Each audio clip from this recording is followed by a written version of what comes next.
mana shu ro'za Ramazon oylarida kuch-quvvat bersin, baraka bersin. Boshlagan proyektlarimiz yaxshi prosmotrlar olib, obunachilarimiz o'zidan xursand bo'lib, bizni ham blogimiz, mana bu Nilfarxon boshlagan bloglari ham yaxshi natijalar ko'rsatsin. Millionlab podpischiklari, obunachilari bo'lib, mashhur bo'lib ketsin. Havasda yuraylik. Rahmat. Kesak bo'ladi. Bitta ham.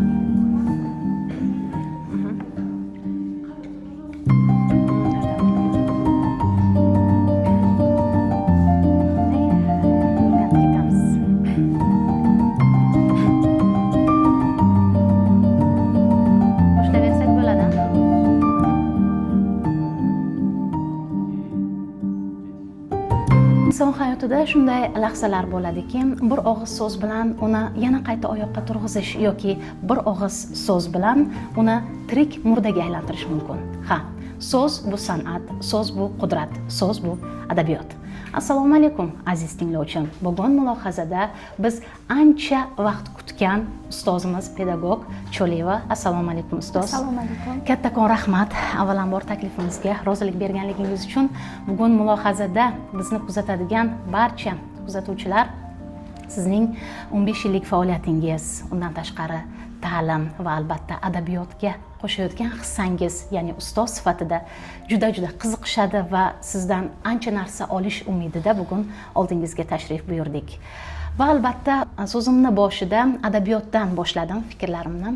Kelingki, sizni o'zbek tili va adabiyotga, sohaga kirib kelishingiz, qiziqish uyg'otish qanday boshlandi? Bolaligingizdan yoki maktabdagi ustozlar? Avvalo Nilfarxon taklif qilganingiz uchun rahmat aytaman. Shunaqa sizlarning, Buxoro yoshlarining e'tiboriga tushganimizdan boshimiz osmonda, xursandmiz benihoya. Men hayajonimni, faxr his qilayotganimdan hozir so'z bilan tasvirlab bera olmayman.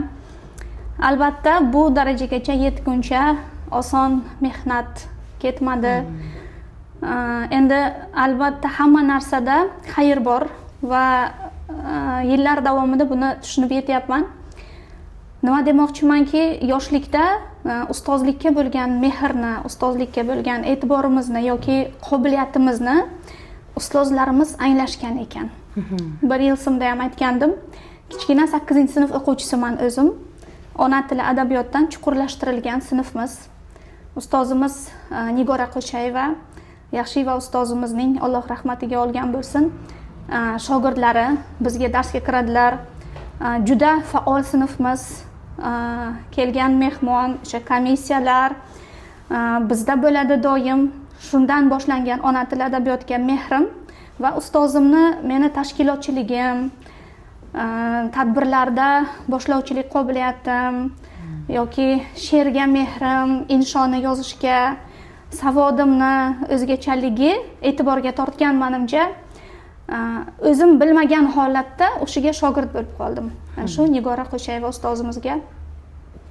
Va shunday bo'lardiki, doim yonlarda olib yurardilar. Hatto diktant tekshirish, insho tekshirish yoki nazoratlarda nazoratchilik qilish yoki tadbirlarda boshlovchilik qilish, hammasi o'zimda edi. Sekin shu darajada bo'ldiki, o'qituvchilikni o'sha davrdan boshlab o'rgana boshladim deb o'ylayman. Endi tahlil qilsam, yoshligingizni tahlil qilasiz-ku. Shunda 8-sinf o'quvchisiman. Bir kun ustozim aytdilarki, "Kel, men diktantlarni, nazorat ishlarini tekshiraman. 7-sinflarda ona tili darsimiz bor, yordam so'z turkumlarini o'tish kerak. Sen o't, men diktant tekshiraman, nimani, auditoriyani oxirida orqasida turib" dedilar. Hali 8-sinfsiz. Hali 8-sinfman. Bilasizmi, endi bu birinchidan faxr bor meni ichimda. Nigora Qo'chayeva ustozimiz maktabda juda ko'pchilik tomonidan hurmat qilinadigan va nima desam, o'quvchilar qo'rqadigan o'quvchi edilarda. Siyosatlari juda nima edi, chunki koridorda kelaverishlaridan o'quvchilar ustoz kelyaptilar, Qo'chayeva kelyaptilar deb hamma sinfiga joylashib olardi. Shu darajada ham qo'rqardik, ham hurmat qilardik. Bilimlari juda ham o'ziga xos, ona tili adabiyotga nima deydi, e'tiborlari ham juda yuqori bo'lgan ustoz edilar. bu men uchun juda faxr bo'lgan birinchi navbatda. Ikkinchi navbatda qandaydir ichimda tushuntirishga bo'lgan, mavzuni tushuntirishga bo'lgan layoqatni shunda his qilganman va dars o'tishdan maza qilishim, tushuntirishdan maza qilishimni o'sha doskada yordamchi so'z turkumlarini tushuntirganimda his qilganman. 7-sinf o'quvchilariga yordamchi so'z turkumlar mavzusida dars o'tganman. Ustoz orqada turib kuzatganlar. Birinchi marta o'qituvchilik hissi shunda paydo bo'lgan deb o'ylayman yoki anglaganim shunda paydo bo'lgan deb o'ylayman. Keyinchalik ko'rdilar menda o'zimda qobiliyatim bor ekan. Sekin-sekin mana shunaqa topshiriqlar ko'proq bo'laverdi va xuddi hozir mana o'zingiz ham filologiyada o'qigansiz, 3-4-kurslarda sizga ona tili o'qitish metodikasi darslari bo'ladi. Mana shu metodika darslarida o'rgatiladigan usullar, yo'llar, yo'nalishlarni o'sha davrda 8-9-sinflarda ustozim menga aytganlar. Masalan, oddiygina diktantni aytayotganda qanday aytish kerak? O'qituvchi qanday qilib o'zini tutish kerak? Qarang, diktantni o'tish, diktant nazoratini olishni ham o'ziga xos metodikasi bor. Ayrim o'qituvchilar buni bilmaydi, lekin o'sha o'quvchilik davrimda ustozim o'rgatganlar. Shuning uchun haligacha mana shu o'qituvchilik kasbiga bo'lgan layoqatni, talantni menda ko'rganliklari va shuni rivojlantirishga harakat qilganliklari, yo'nalishni to'g'ri berganliklari uchun juda ham minnatdorman ustozimdan. Hatto bir marta shunday bo'lgan, Jondorda Qorako'l maktabi, Qorayevlar maktabi degan nom qozongan litsey bor. Mana shu litseyga opamni takliflari bilan biologiya, ximiya yo'nalishida shifokor bo'lish uchun imtihonga ham qatnashganman. U paytda imtihon 3 marta bo'lardi. Birinchi, ikkinchi imtihon tayyorlov imtihoni edi, uchinchisi asosiy edi. Lekin kimlardir shu birinchi, ikkinchi imtihondan ham o'ta olmagan. Men maktabda faqat ona tili adabiyot bo'yicha emas, fizika, biologiya, kimyo fanlarida ham faol bo'lishga harakat qilganman. Bilimim yaxshi edi, yaxshi ko'rardim biologiya, ximiyani ham. Va shunda suhbatlarga borganimda birinchi suhbat, ikkinchi suhbatdan yaxshi baholar bilan o'tganman. Ammo akam qiz bolaga nisbatan o'sha paytda baribir bizni davrimizda qizg'anish bor bo'lgan. Bunaqa ta'lim bugungi kundagidek erkin bo'lmagan, ayniqsa qishloqlarda qizlarga nisbatan. Shunda akam ruxsat bermaganlar. Oddiy tumanimizda rayonga borib qatnayman, biz qishloqda turamiz, rayonga borib kelishim kerak. Endi litsey bo'lgandan keyin 6 kun dars. Albatta. Ertadan kechgacha o'ziga tayyorlov kurslari bor. Qiz bola narsa, har kun yo'lda yurasanmi, qayerda turasan, opangnikida qanday turasan, har kun opangnikida tursang bo'lmaydi deb ruxsat bermaganlar. Bu birinchisi. Ikkinchisi, opam ustoz Nigora Qo'shayevani uylariga borganlarki, endi onam bor edilar, Alloh rahmatlariga olgan bo'lsin. Onam bo'lsalarda, lekin opam men uchun ko'p, nima desam, qayg'urganlarda, kelajagim uchun. O'zlari ingliz tili fanidan yaxshi o'qiganlar, o'qishga kira olmaganlar, shunaqa imkoniyat bo'lmaganligi uchun sen o'qituvchi bo'l deb aytardilar va ingliz tili o'qituvchisi bo'l yoki shifokor bo'l deb aytardilar-da. Shunga ustozimiz Nigora Qo'shayevani uylariga borib, ustoz, biz Gulchehrani maktabdan olyapmiz. Endi litseyga boradi, Qorayev litseyiga boradi. Suhbatlardan yaxshi o'tdi. Shifokor qilmoqchimiz nasib bo'lsa. Endi ham duo qiling, ham hujjatlarini olishga yordam bering deganlarida ustoz Nigora Qo'shayeva ham rozi bo'lmaganlar. Fikringizga qo'shilaman, ammo ayol kishi uchun eng yaxshi kasb ta'lim tarbiya kasbi. Ya'ni o'qituvchilik.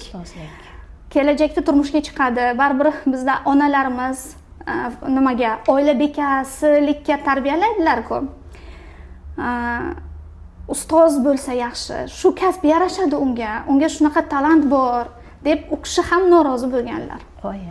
Ana shu ikkita norozilikni deb shifokor emas, o'qituvchi bo'lib ketganman va nega ingliz tili emas, ona tili adabiyotchi bo'lishimga ham sabab Nigora Qo'shayevaga juda qattiq havasim kelganidan, o'sha kishiday bo'lishni istaganimdan, hatto harakatlarini, yurishlarini ham o'zlashtirishga harakat qilishga intilishimdan boshlangan. Kichkina Gulchehrada o'qituvchilikka mehr e'tibor ana shunday boshlangan va aynan o'qituvchilikni tanlashimga ham ana shunday ikki kishi shifokor bo'lishim uchun to'sqinlik qilganidan boshlangan. Albatta, demak ustozingizni shu darajada qarshiliklarini, chunki qarang, o'zingizning ishtiyoqingiz bo'lsa ham shifokorlikka imtihonlardan o'tgansiz, lekin odatda bizda endi shaxsan menda ham shunday holatlar kuzatganimda, bizda bo'ladi, mayli o'zing xohlagan kasb egasi bo'lishing to'g'ri deymizda, lekin demak shu darajada sizda ana shu kasbga bo'lgan ishtiyoqni avvalambor ko'ra olganlar va qo'rqmasdan norozi bo'la olganlar. Kimningdir kelajagiga qarshilik qila olish ham u juda ham katta narsa, matonat va bu matonatni ko'ryapmizki, oxiri juda ham bir manfaatli xalq uchun bo'lyapti. Chunki ko'plab o'quvchilaringiz bor. Dastlab aytib o'tdingiz, demak o'sha darsni menga topshirganlarida shunday bir hissiyot o'tdiki, mas'uliyat ilk marta va ustozim o'sha maktabda o'zining nomiga ega bo'lgan, hamma siyosatidan sal hayiqadigan ustozlardan. Lekin shunday ustozning nazariga tushish ham oson emas. Demak, bunday olib qaraganda ustozlik sizga nafaqat kelinki ustozingizning nazari, balki aytmoqchimanki, balki bundan oldin yoki oila a'zolaringizda ham kimdadir shunday qobiliyat bo'lganmi? Chunki sizda qobiliyat bo'lganki, ustoz sizga yon bosgan demoqchiman. Ta'lim tarbiyaga bo'lgan qobiliyat oilada opamda bor edi. Avvalo onam ham davlat ishlarida ishlab yurardilar va qog'oz bilan, ya'ni hujjat bilan yaxshi ishlardilar, yaxshi tushunardilar. Va dadamda ham ta'lim tarbiyaga qandaydir talant qobiliyatlari bo'lganmi yo'qmi, bu haqida o'ylab ko'rganim yo'q, lekin adabiyotga mehrlari bor edi. Garchi o'zlari traktorist edilar, traktor haydardilar. Oldin kolxozda, keyin o'sha gaz trans boshqarmasida traktor haydaydigan traktorchi oddiy inson bo'lsalarda murakkab bo'lgan Maxtumqulini ijodini yaxshi ko'rardilar. Komiljon Otajonovni g'azallarni kuy qilgan holatdagi kuylarni tinglab yurardilar va mag'zini anglardilar. Tojik tilini yaxshi tushunardilar va tojik tilidagi she'rlarni yaxshi o'qirdilar. Maxtumqulini she'rlari, kitobchalari bo'lardi qo'llarida. Doim qiziqib ko'rganman, o'qiy olmaganman, tushunmaganman, lekin dadam ko'p o'qib berardilar. Onamda hujjatga, qog'oz ishlariga, mana shunaqa davlat ishlariga, ish yuritishga, tashkilotchilikka nimalari, qobiliyatlari juda yaxshi bo'lgan deb o'ylayman, yuqori bo'lgan deb o'ylayman, chunki ishni yaxshi yuritardilar va bilmadim, endi balki bu nimadandir, gendandir, qondandir, bilmadim. Va shu opamda ham bo'lgan. Afsuski, opam mana ingliz tilini juda yaxshi ko'rganlar, lekin o'sha paytda yana aytaman, qarshiliklar ko'p bo'lgan. Chunki qizlarning o'qishi muhim bo'lmagan. Qizlarni o'qishi, oila bekasi bo'lsa bo'ldi, farzandlarni tarbiyalasa bo'ldi degan qarashlar bo'lgan. Albatta bu to'g'ri, noto'g'ri demoqchi emasman. Lekin opamda ingliz tiliga bo'lgan e'tibor yaxshi edi-da, ishtiyoqlari bor edi. Ingliz tili yoki she'rlar o'qishni yaxshi ko'rardilar. O'zlarining to'plamlari bor edi, she'rlar to'plagan va haligacha eslayman opamda alliteratsiya san'ati qo'llangan q bilan boshlanadigan she'r bor. Qaro qoshing, qalam qoshing, qiyiq qayrilma qoshing qiz. Shu she'rni boshdan oxir aytib berganlari, endi boshqa she'rlarni ham balki aytgandirlar, lekin shu to'plamlarning ichidan qo'limga tushganida shuni zo'r intonatsiya bilan, zo'r ohang bilan aytib berganlarini eslayman. Opam tikuvchi o'zlari, lekin mana shu adabiyotga ham, menimcha ta'limga ham ishtiyoqlari nima deydi, bo'lgan deb o'ylayman. Demak, hozir mana siz savol berdingiz, men hech o'ylab ko'rmagan ekanman. O'qituvchilik bizada kasb qondanmi, oiladanmi? Shu qiziq edi. Kimdan bunday bo'lgan deb o'ylayapman. Demak, bo'lgan ekan kollaboratsiya qandaydir bir ham oyingizning o'sha hujjatlar bilan boshqaruvchilik qandaydir qobiliyatlari, dadangizning adabiyotga ishtiyoqlari va opangiz sizni undagan bunga va eng muhim ustozingiz payqagan. Shunday ekan demak. Va hozir bir chiroyli mavzuni ko'tardingiz. Aslida bu haqida savol keyinroq edi, lekin meni juda doim qiynaydigan savolda bu ustoz. Ana biz hozir 21-asrda zamonaviy va albatta juda bir rivojlangan, texnika taraqqiyoti juda rivojlangan bo'lgan davrda yashayapmiz. Siz yuqorida aytib o'tdingiz, qiz bola uchun shu uy ishlari, oila bekasi bo'lish mos degan bir qarashlar doim bor va o'sha payt qarshilik bo'lgan dedingiz. Lekin sizning fikringizcha o'sha payt, lekin menda shunday holatlarni kuzatamanki o'quvchilarimda kichkina qizlar o'qishga, ilmga ishtiyoqi juda yuqori, lekin haligacha qarshilik bor ota-onalar tomonidan bilim olishiga yoki o'zi xohlagan kasb egasi bo'lishini ota-onalar qo'llab-quvvatlamaydi. Qarshilik yuqori, lekin mening nazrimda qiz bola, ayol kishi ta'lim tarbiyada, bilimda juda kuchli bo'lishi kerak.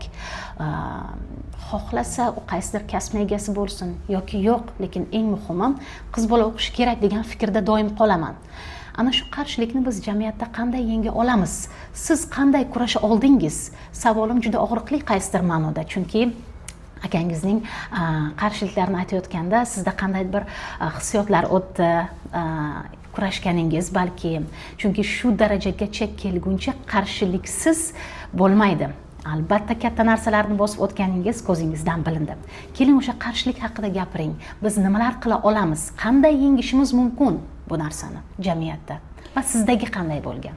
Nilufarxon, doim darslarimda ham misol olmoqchi bo'lsam hayotdan, o'zimdan misol keltirishni ma'qul ko'raman. Chunki kimnidir ismini aytsangiz, milliyligimizda bor g'iybat bo'lib qoladi va uni qulog'iga yetib borsa balki unaqa suhbat bo'lmagandir, noto'g'ri tushunib qolishi mumkin. Shuning uchun hozirgi kunda qizlarini o'qishga qo'ymasliklari yoki o'zini kasbini tanlashni istamasliklarini sabablarini aytsam balki noto'g'ri tushunar o'sha insonlar. Endi mana 14-15 yildan beri ta'lim sohasida ishlab kelyapmiz. Ko'p kollejda ham ishladim yoki maktabda ham ishladim, litseyda ham, universitetda ham ta'limni barcha turlarida faoliyat yuritib ko'rdim. Sinovdan o'tkazdim, 1 yil bo'lsa-da. Bor mani fikrim, lekin uni gapirmoqchi emasman. Qanday yengish mumkinligini emas, men qanday yenganligimni aytib bermoqchiman. Shu qiziq. Balki shunday yo'l tutishar namuna olib. Bizda 11 yoshimda edi. Alloh rahmatiga olsin, otam vafot etdilar. O'sha payt 4-sinfni tugatib, 5-sinfga o'tyapman. Biz Gazli tumanida yashardik. Onam, dadam, men. Va shunday bo'ldiki, 2 ayol bosh bilan, mana onam ham ayol, men ham bir o'zlarini u yerda qo'ymaylik deb, onamning ishlari bor edi. Aytayapman-ku, davlat ishida ishlardilar. Mani o'qishim bor edi u yerda. 1-sinfdan 4 yil o'sha yerda o'qiganman. Do'stlarim shu yerda, bizni yaqinlarimiz shu yerda. Shunda bizni olib kelishgan qishloqqa. Qishloqqa olib kelganlarida akamda qo'rquv bo'lgan. Mani otam yo'q. Va bizga nima deydi, mas'uliyat bilan qaraydigan, bizni muammomizni bo'yniga oladigan inson menman. Boshqa odam yo'q. Mana bobom yoki buvim, shunaqa qarindoshlarimiz yo'q. Bor, hamma o'z yo'liga. O'z yo'liga degani qo'pol ma'noda emas, o'zini tashvishi bor. Hammasining o'zini tashvishi bor. Qo'rquv bo'lgan akamda. To'siq mana shundan. Hozir men buni o'qishga qo'ysam, o'zlarining 4 ta farzandlari bor edi. 3 ta qiz, 1 o'g'il, oila katta, ro'zg'or. Akamga ham oson emas, Rossiyaga borib ishlab keladilar. Ularni tashvishi-yu, yana men. Meni ehtiyot qilib, aytadi-ku, egasiga yetkazguncha. Ehtiyot qilib o'stirish, egasiga yetkazish, oti obro'yi bilan deydilar-ku. Shevada oti obro'yi bilan turmushga chiqarish mas'uliyati qo'rquvga solgan. Shunda maktabda 1-kursga borishni boshlaganimda Qo'shayeva tayyorladilar meni ona tilidan. Doim uylarga borardim, darsdan keyin ham, dars payti ham yonlarida edim, soyalariday xuddi. Tarixdan kursga borganman, Zebinisa Rahmonova degan ustozimizga o'sha yillari. kurs puli arzon edi. 3000 so'mmi, 6000 so'm edi oyiga. O'sha paytda. Lekin bera olmayman bu pulni men. Qo'shayeva bepul tayyorlaganlar. Nigora Rahmonovaga o'sha ham pul so'ramaganlar, lekin men o'zimda uyalish hissi bo'lgan. Dadam xudo rahmatlari uchun o'sha nomlariga nima olganmiz? Pensiya olganmiz. Boquvchisini yo'qotganlik pensiyasi. Mana shu pensiyadan onam ajratardilar-yu, shu 3000 so'm, 6000 so'mni tarix ustozimga yetib berishga harakat qilardim va berganimni eslay olmayman. Menimcha ko'p oy bermaganman. Qancha tayyorlangan bo'lsam, hammasini bermaganman, bera olganman deb o'ylamayman. Buni akamga aytmadim. Chunki bilardim qarshilik qilardilar. O'sha narsa, o'sha payt tushunmaganman akamni, lekin hozir men onaman, qiz farzandim bor. Endi akamni his qilyapman. Endi tushunyapman xavotirlarini. Xavotirlari o'rinli ekan. To'g'ri, yoshmiz, anglamaymiz, bo'lgandir xatolar, adashishlar bo'lgandir. Mas'uliyat baribir his qilar ekanda. Chunki ham otam akam, ham akam. Qarindoshim ham akam. Tushunmaganman, anglamaganman, kursga borishimni yashirganman. Bir kun uyda o'tiribman, kitobimni o'qib turibman. Yashirib o'qiyman kitobimni ham. Akam chaqirdilar, menga qara dedilar, ikkalamiz qoldik. Yangamni ham uyga kiritib yubordilar, ikkalamiz qoldik. Sen nima qilyapsan? Kursga boryapman. Qayerga boryapsan? Shu ustozga boryapman. Kimdan so'rab boryapsan? Javob yo'q. O'zimdan degim keladi. Men aslida shaddod, qaysar, aytganini qiladigan, cho'rtkesar. Chunki meni qonimda rus qoni borligi uchunmi yoki erka o'sganligim uchunmi, apam bilan akam mendan, apam 13 yosh kattalar mendan, akam 15 yosh kattalar. Oralaringiz ancha farq bor ekan. Oralarimiz, shuning uchun men yakka farzand sifatida o'sganman. Aytganim aytgan, deganim degan bo'lgan. Shu Gazida yashaganimizda ham bitta qizday o'sganman. Hamma narsa menga bo'lgan, hamma talablarim bajarilgan. Shu uchun mana shu unaqa fe'lligim uchun indamaganman. Mana azob berma deganlar. Bir og'iz gap. Bir og'iz gap. Mana azob berma degan gaplarini men pul uchun deb tushunganman. Shunday qabul qilgansiz. Shunday. Ya'ni men kurs pulini bera olmayman, ertasan o'qishga kirsang o'qita olmayman degan bir nima yotgan tagida. Men shunday deb o'ylaganman to'g'rirog'i. Endi bilsam, mana azob berma degani sani o'sha gap oldinroq aytdim-ku. Obro'yingda turmushga beray. To'g'ri. Degan narsa yotgan. Endi tushunyapman buni.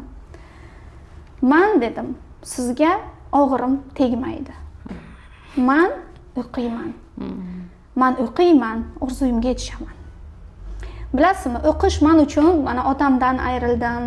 Ikkinchi kurslik paytim, Alloh rahmatiga olsin, onamdan ayrildim. O'qish men uchun xuddi qop-qorong'udagi bir yorug'likday ko'ringan. Nurday. Har kechqurun uxlaganimda, uxlashdan oldin kichkinaligimdan eslayman. Ko'zimni yumsam, uyqudan oldin o'qishga kirganim, kursdoshlarim, o'qituvchiligim, o'qituvchiman, sinfga kirib kelyapman, o'quvchilarim meni hurmat qiladi. Yoki mashinadan tushyapman, o'quvchimni ko'ryapman, o'quvchim hurmat bilan kutib olyapti. Ana shunaqa narsalarni kichkina Gulchehra orzu qilgan.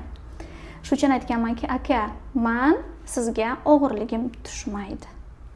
Qanday jasorat bo'lganmanda, nimaga ishonganman, orqamda hech kim bo'lmagan, o'zi bir 60 ming so'm berilardi nafaqa puli. 60 ming so'mga yeymizmi, ichamizmi, kiyamizmi yoki kurs o'qituvchisiga beramizmi, kiyimimga sarflaymanmi?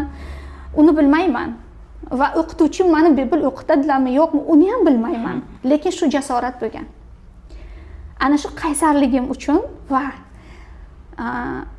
meni ko'nglimni og'ritmaslik uchun. Otasiz o'syapman, ko'ngli yarim shu meni singlimni deb akam yo'l berganlar. O'sha payt o'ylayapman, demak menga ruxsat belgilari kelgan, o'qishimni istaganlar, lekin ikki sababdan qarshilik bo'lgan. Birinchisi moddiy jihatdan, o'qish faqat pul bilan degan dunyo qarashi bor edi o'sha paytlar.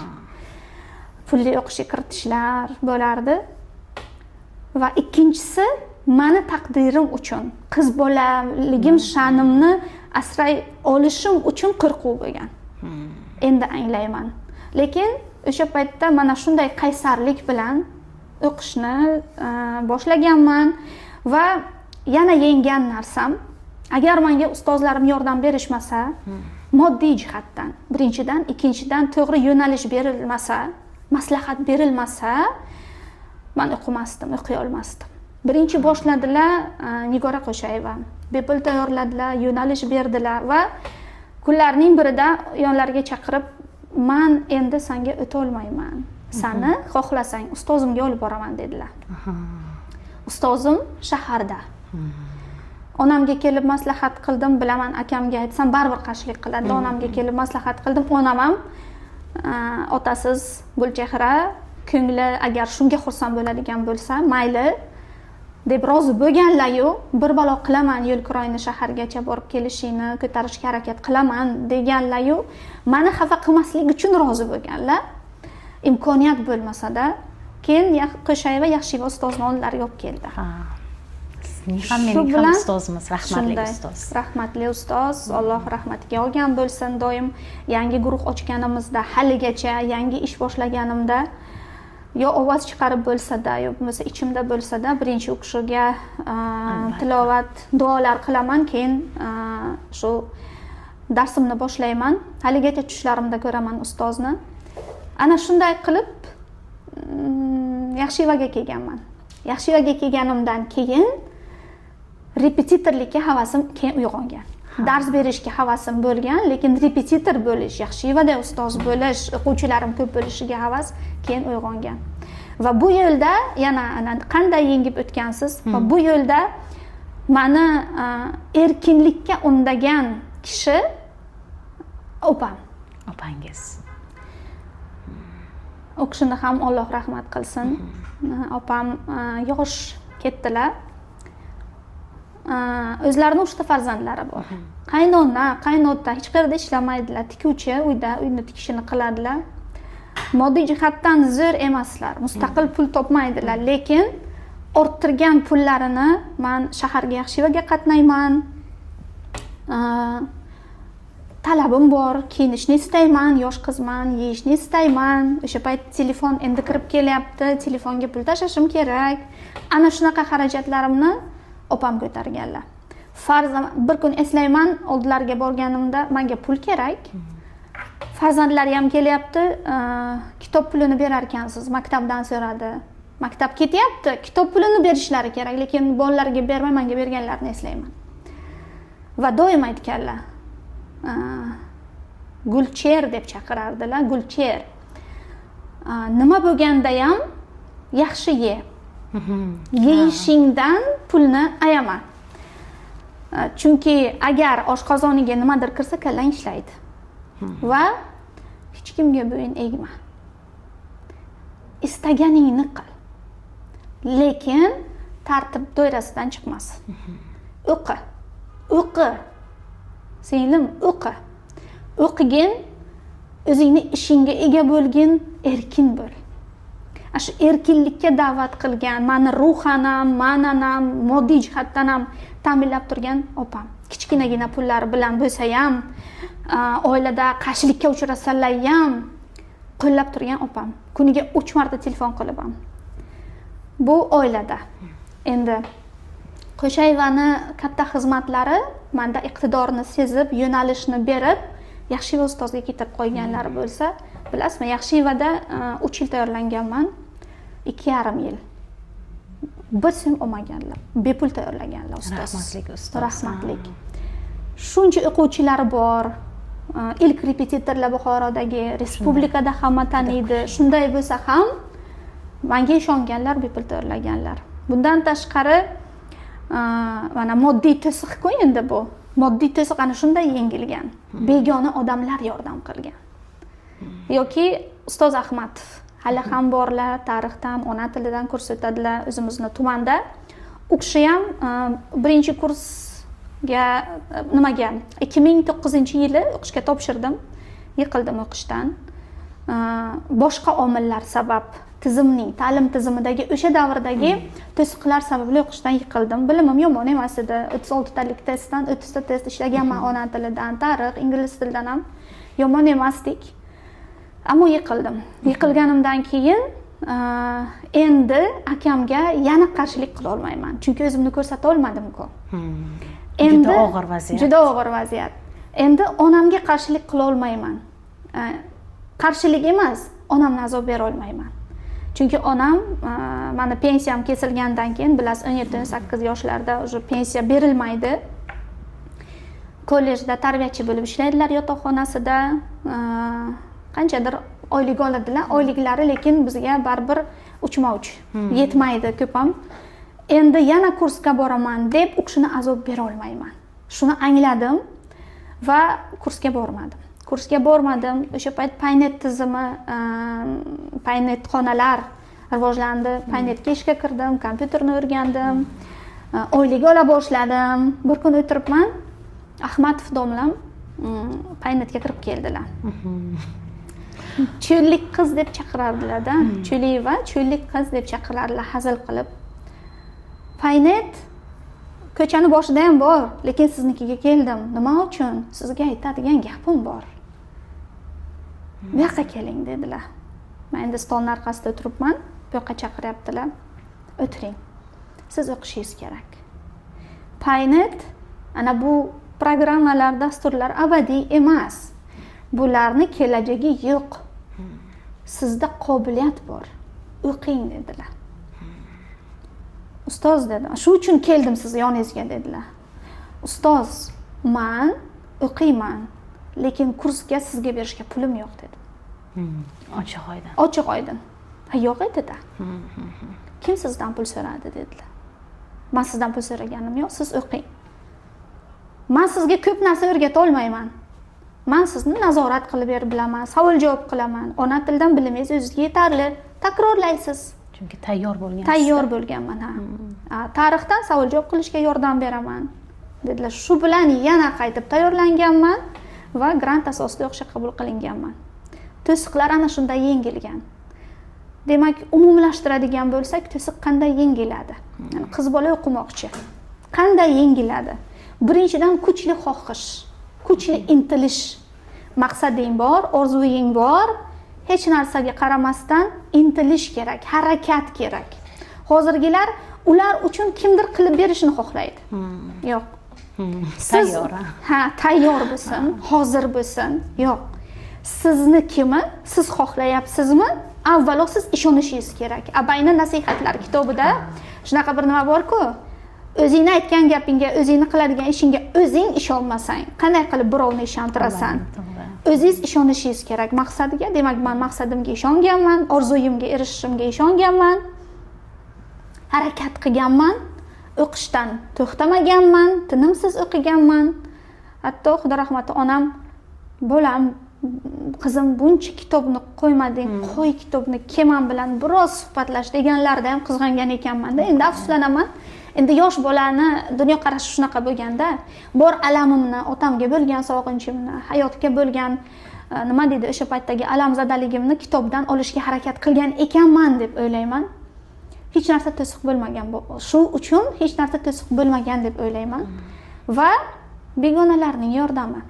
Begonalar ham qanday? Alloh shu hamma narsada xayr bor deb boshladim gapni. Shunday.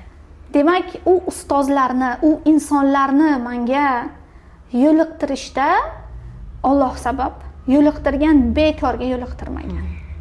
Qarindoshlarim turgan joyda opamdan tashqari begona ustozlar menga yordam bergan. Ilohim, to'g'ri hozir hayot tashvishi, ikkita farzandim, oila, ish bilan borib yo'qla olmasman, bayramlarda tabriklay olmasman, lekin duolarimda, nima deydi, ziyoratlarga borganimda, ichimda birinchi aytadiganim rahmat ularga, ustozlarga. Va o'qishga kirdik. O'qishga kirgandan keyin ham universitetdagi ustozlarimiz, bilmadim boshqalarga qanday, lekin mendagi qobiliyatni, salohiyatni inobatga olganlarmi yoki onasi yo'q, otasi yo'q deb rahmlari kelganidanmi bilmadim. Menga ko'p yordam berganlar. Haligacha qo'llab keladilar ustozlar. Haligacha fakultetga borsam, hammalarini yuzlaridan nur ko'raman va hammalaridan roziman. Hammalaridan nimalarim katta. Nima deydi? Qalban minnatdor. Qalban minnatdorman. ikkinchi kurs o'qiymiz. Ahmedov domlo, siz ham bilasiz. Ahmedov domlo kafedradan chiqdilar-u, nima dedim, yo'lak deydik. Gulcher dedilar. Men seni olimpiadaga, respublika olimpiadasiga taklif qildim dedilar. Endi menimcha o'qituvchilar o'tirib o'zaro kelishishgan va talabalar tomonidan qatnashadiganlarni nomzodlar tavsiya qilingan. Shu tavsiyalarda meni tavsiya qilgan ekanlar. Mana ayrimlar hozir tanish bilish bilan orqasidagi odamlar bilan bunaqa tanlovlarda qatnashishga harakat qilishadi. Bor. Kam bo'lsa-da haligacha saqlangan. O'sha davrda meni orqamda hech kim yo'q, kelib so'raydigan odam yo'q, lekin harakatlarimni, shu qobiliyatimni, mehnatimni, bilimimni qadrlab ustozlar meni tavsiya qilgan ekanlar-da. Shuning uchun kimdir mana shu blogimizni eshitib turgan bo'lsa, to'siqqa uchrayotgan bo'lsalar, ozgina ko'p gapiraman. Eshitasiz endi. Yo'q, albatta, biz aksincha juda maroqli bo'lyapti. Qancha narsa o'rgandik. Saharlik paytlari, muqaddas oilada turibmiz. Saharlik paytlari Odinaxon opamizni Binti Sodiq kanallarini tinglashni yoqtiraman, tinglayapman. Shu yerda bir izoh o'qib qoldim kommentariyada. O'qish haqida buxorolik g'ijduvonlik ikki qizni universitetga kirgani, Toshkentga borib o'qiyotgani, g'ijduvonlik ota-onasini qo'llab-quvvatlayotgani haqida reportaj chiqdi, video chiqdi. Shu videoni pastiga bir meni dadam o'qishga qo'ymadilar, turmushga berdilar. Ana endi qiynalyapman. Qanday yo'l tutishni bilmayman. Sizni ota-onangizga havasim keldi deb yozganda, bunaqa holatlar bo'ladi. Balki ayb o'zida ham bo'lgandir deb o'ylayman. Va o'qituvchilik kasbi haqida yana gapirsam, Binti Sodiqni, o'sha Odinaxonni suhbatlaridan eshitdimki, ayollar egallashi kerak bo'lgan kasblar haqida. Ayollar o'qishi kerakmi? Albatta o'qishi kerak. Chunki ayol erkak ko'chani odami, erkak moddiy jihatdan oilani ta'minlovchi, erkak oilani ustuni, erkak oilani tog'i, lekin oilani ichidagi tarbiya masalalari, erkak va ayol o'rtasidagi muvozanat masalasi, ayniqsa qiz bolani tarbiyasi masalasi bu onada, ayolda. Ayol o'qisa, ayol o'qimishli bo'lsa, ta'limi bo'lsa, ilmi bo'lsa, farzandlar ham shunga qarab boradi. O'g'il bo'lsin, qiz bo'lsin, shunga qarab boradi. Va shu ma'noda Odinaxon aytdilarki, ayollar o'qishi kerak. Chunki ayol oilani boshqaruvchisi. Ko'chada ishlash haqida emas, oilani boshqaruvchisi. Moddiy jihatdan pul topib keluvchi emas, ma'naviy boshqaruvchi. Ma'naviy boshqaruvchi. Va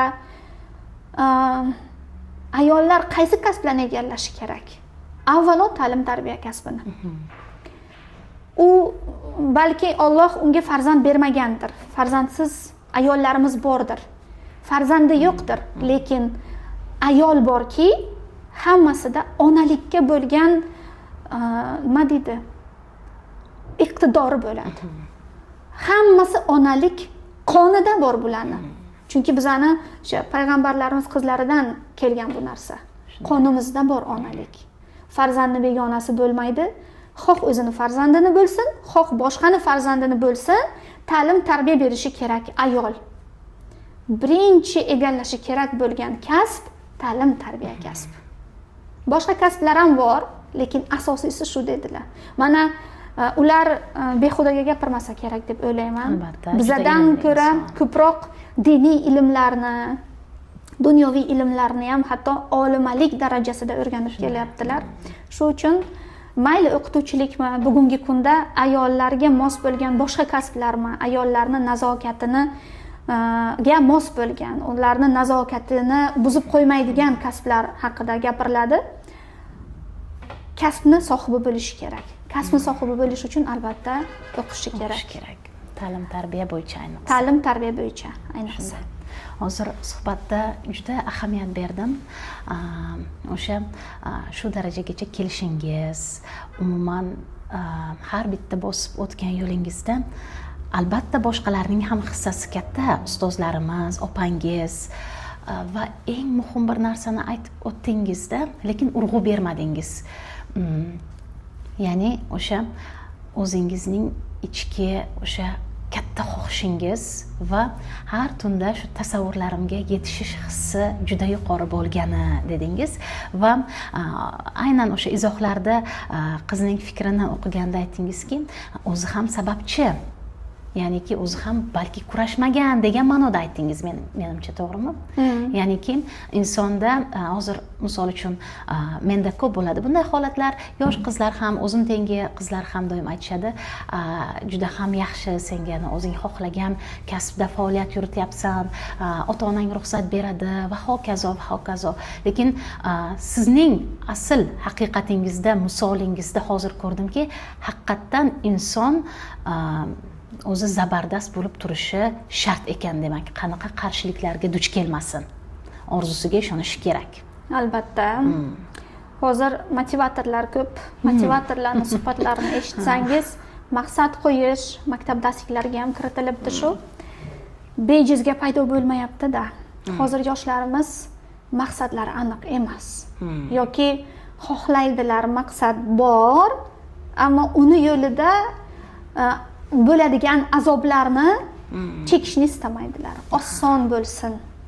Bitta gapim bilan xo'p deyishsin. Qanday qilib bitta gap bilan xo'p deydi? Yoki hozir faoliyat yuritib kelyapmiz. Birinchi farzandim hali chaqaloq edi, 2 haftalik edi. Men kursga chiqib ketganman, yana qaytib kurs o'tganman. Qo'yin. Yoki ikkinchi farzandim hozir 2 yoshda, u ham 14-15 kunlik chaqaloq edi. Yana kursimga qaytganman. Va buni guvoh bo'lganman men. Va yana kursimga qaytganman. Endi savol, bizda turmush o'rtoq bor, oila bor. Qanday ruxsat bergan deb o'ylaysiz? Pul uchunmi? Yo'q. O'zlarining bizneslari, ishlari bor. Ayolning puliga mushtoqlik joylari yo'q. Nima uchun? O'zingizning xohishingiz shu darajada kuchli bo'lgan. Ha. Mandagi ishlashga, o'qitishga yoki ana shu sohani nima qilish uchun, bajarish uchun men o'ylaymanki, mendagi xohishni anglab yetib ruxsat berganlar. Bilganlarki, bu hayotini bir bo'lagi, agar shu ishni qilmasa, gulchehra qolmaydi-da. Gulchehra, shu bilan gulchehra. Va o'quv markaz oldin yakka tartibdagi repetitor edik, bilsangiz, Buxoroda Yaxshiyeva deb kelardik. O'quv markaz bo'lmagan. Shunday. Yoki boshqa ustoz nomi bilan, Cho'liyeva deb bitta ustoz nomi bilan kelingan. Shunday. O'quv markaz qilib, boshqa fanlarni ham birlashtirish fikri 4 yil oldin paydo bo'lgan va buni sababchisi ham turmush o'rtog'im. Shunday qilsang-chi, qilib bilasanmi? Birinchi menga qilasanmi emas, taklif sifatida qilib bilasanmi? Qo'rquv, u kishini yo'nalish berganlari, bajar shu ishni, qilib bilasan, qil deganlari menga motivatsiya bergan. Va qo'rqmasdan o'sha 38-maktab oldidagi podvaldagi 3 ta xonani olib, bilasiz, bitta xonada dars o'tardik, 3 ta xonani ham olib, o'sha joyni ijaraga olib boshlash uchun juda qo'rquv bo'lgan menda. Katta qo'rquv bo'lgan. Shu qo'rquvimni yengib boshlashimga oila a'zolarim yordam berishgan. Ayniqsa turmush o'rtog'im motivatsiya shakishda bo'lgan. Motivatsiyani qaynog'i shakishi. Endi va nega o'sha qizni gapiga unchalik qo'shilmayman, o'sha izohdagi qiz. O'zi ham aybdor deganingiz fikrni topdi-da. O'zi aybdorligi deganni sababi ko'rsata olmagandir balki. Hozir ham bor qizlarimiz, o'zing harakat qil. Sen istaysanmi? Istasang harakat qil. Istasang ikkalasini ham epla. Eplagin, keyin ishla. Ishlash degani oilani unutish degani emas-da. Muvozanatni saqlamasangiz, aytadi-ku, ikkita kemani ushlagan g'arq bo'ladi. Hayot shunaqa.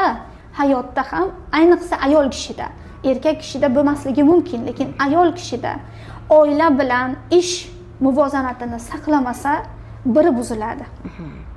Buni ustozlar ham aytishadi. Sizda qanday, bu borada ham baribir savol bor, joyida o'zingiz aytdingiz, siz qanday saqlaysiz shu narsani? Bu juda qiyin-da, lekin ustoz, qiyin. rosa qiyin-da bu. Qiyin, ayniqsa yosh bola bilan juda qiyin. Bilasizmi, men doim aytaman, o'zim uchun o'ylayman. Menda bitta Gulchehra emas, bir nechta Gulchehra yashaydi. Bir, onaman. Ikkita farzandim bor. Ularni ta'limi, tarbiyasi menda. Ularni qanday inson bo'lib yetishi menda. Chunki shu 4-5 yildan beri ko'plab insonlar bilan ishlaymiz. Ota-onalar bilan, oilalar bilan, har xil tarbiyali farzandlar bilan ishlaymiz. Ko'rib yuribman, kimlargadir havas qilsam, kimlargadir rahmim keladi, yordam bergim keladi. O'zim yoqtirmagan, o'zim istamagan kasbni tanlashini yoki o'zim istamagan inson bo'lib yetishishini istamayman. Shu uchun birinchi navbatda onaman. Bu Gulchehra, ona Gulchehra. Ikkinchisi, turmush o'rtog'imga ayolman. Oila bekasiman. Yaxshi ovqatlar pishirib berishim kerak. Kiyimiga qarashim kerak. Kezi kelganda ruhan himoya qilishim kerak, maslahat berishim kerak yoki ayolligimni qilishim kerak. Oila bekasi ayol Gulchehraman. Uchinchisi, o'qituvchiman. O'quvchilarga yaxshi ustozdan olgan ilmimni yoki boshqa ustozlardan olgan ilmimni, Xudo tomonidan berilgan ilmimni berishim kerak. Yetkazishim kerak. Va men bu yo'lda to'xtamasligim kerak. Maqsad pul emas, moddiyat emas. Menda bor-ku, Xudo beribdi-ku. Hammani o'zini hayotda missiyasi bo'ladi. Meni missiyam, demak, bolalarga ona tili adabiyotni o'rgatish ekan va shogirdlarimga shu o'zimdagini yetkazish ekan. Yildan yilga bu tarashlanib ochilib kelyapti-da. Maqsadim yanada aniqlashyapti. O'qituvchi, repetitor Gulchehraman. 4-dan o'quv markaz rahbari, direktor Gulchehraman. Bu endi alohida mavzu. Endi 5-sini ham qo'shib bo'lar ekan. Perzini yaqinda yo'qladim. Doktorlikka. Ustozlarim aytadilar-ki, davom ettirishing kerak. Seni ko'tarib chiqqan mavzuying O'zbekistonda endi kirib kelayotgan yangi yo'nalish. Sen yangi yo'nalishning asoschisisan degan gaplari men uchun yelkamda mas'uliyat. Men buni davom ettirishim kerak. Shu yo'nalishni olib kirib, qo'llanmalar, darsliklar yaratib, filologiya yo'nalishida meni nimam bo'yicha, soham bo'yicha yangi bir yo'nalish kiritishim kerak. Olima Gulchehraman. 5 ta kishi yashaydi ichimda. Albatta hammasiga ulgurib bo'lmaydi. Albatta ulgurib bo'lmaydi. Lekin ana shu biri qolib ketmasligi uchun vaqti bilan chuqurroq e'tibor berishga harakat qilaman. Qaysidir payt ona ayolligimga ko'proq urg'u beraman. Esimdan chiqadi. Ilmiy ishim, o'qituvchiligim, direktorligim esimdan chiqadi. Ba'zi payt. Yoki esimdan chiqishiga harakat qilaman. Chunki men boshqa vazifam bor, e'tibor berishim kerak. Ba'zi paytlar ishonasizmi? Boshqasi esdan chiqib, rahbarlik birinchi o'ringa chiqib qoladi. Shunday qilib eplab yuribmiz va lekin insonni bir o'zi qila olmaydi buni. Ba'zan qarindoshlar, akam xafa bo'ladilar mendanki, sen qanaqasan? Kelmasan-ku mayli, buncha ish deding.